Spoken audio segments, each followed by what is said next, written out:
This has been going on for a long time, but it's gotten even worse since Oboingo and the American Recovery and Reinvestment Act. And even the Republicans get in on this stuff more often than they should, unfortunately. So we got all these, just some comments. Again, I've got an article there. It's fairly long, fairly detailed, but I'll go over some of the high points here for you. I've got all my sources, and you'll learn a lot. So here's why these Keynesian public works stimulus projects should be avoided. 1, it always becomes a pork fest. Much of it goes to items that are not post roads, like so-called high-speed rail, or doesn't go to infrastructure at all. America's mayors will line up to get taxpayers in every other state to pay for their pork. Again, I'll leave the link for that down there. 2, Robert Reich. I remember when I used to listen to Rush, that's what he'd say, Robert Reich, this bald-headed idiot. Robert Reich says Trump's stimulus is a giveaway to the rich.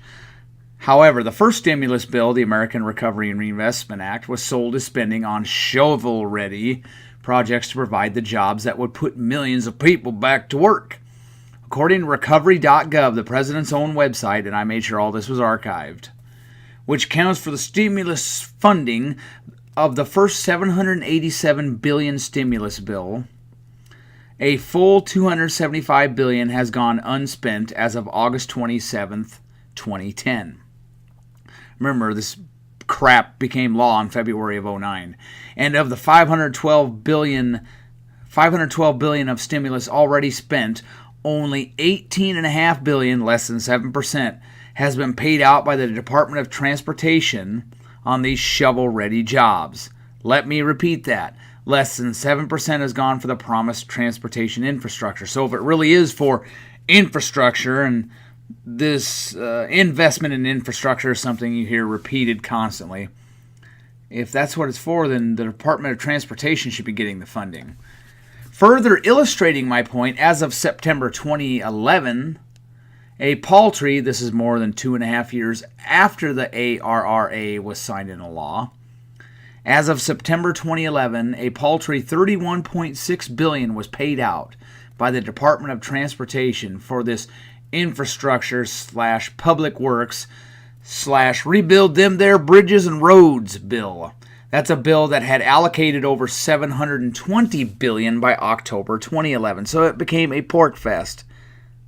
And this new one that they may or may not pass at some time will be the same crap. Public works bill, infrastructure bill, not on your life. It's a pork bill, and Robert Reich is an idiot. It's a pork bill, and the next one will be too. This also undermines Robert Reich's contrived talking point that Donald Trump's infrastructure bill is a giveaway to the rich.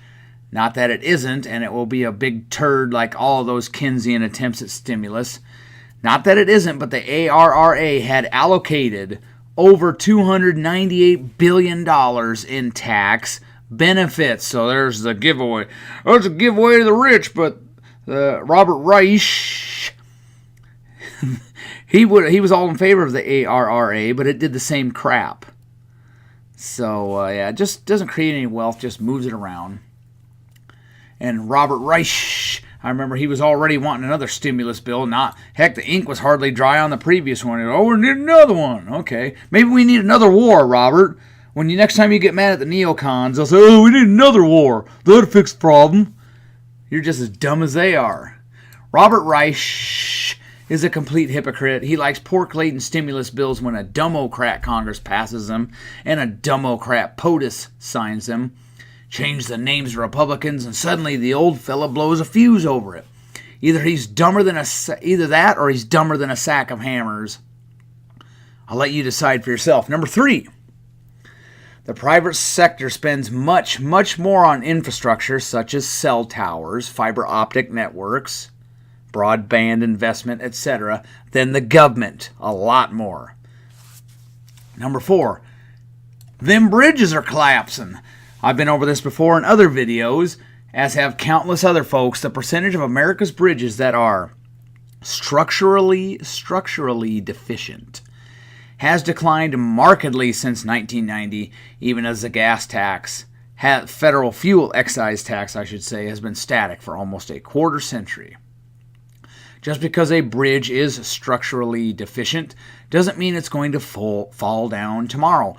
Its load limit could be reduced, and presto, the bridge is fine again so long as its load limits are not exceeded. Most bridges are owned by state and local governments.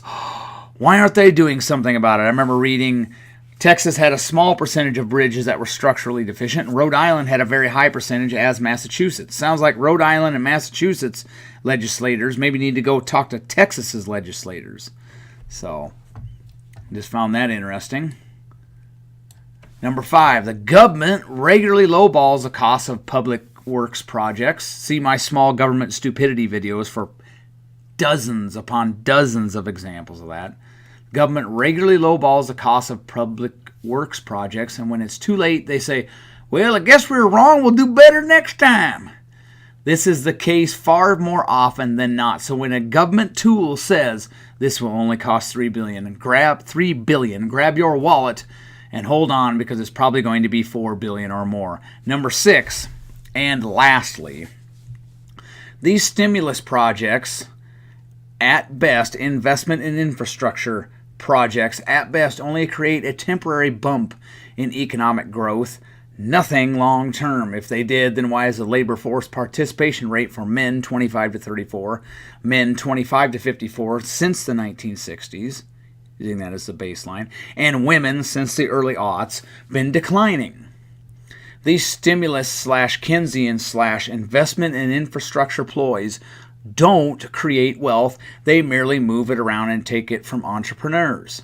For example, we could double the size of our standing army, start a few more wars, and hire tens of thousands to build tanks for those wars. Would that be a good allocation of wealth? Sure, it would create jobs, but it would do so by stealing from entrepreneurs who have better ideas for that money. Write your congressmen and senators and read what I have at the link.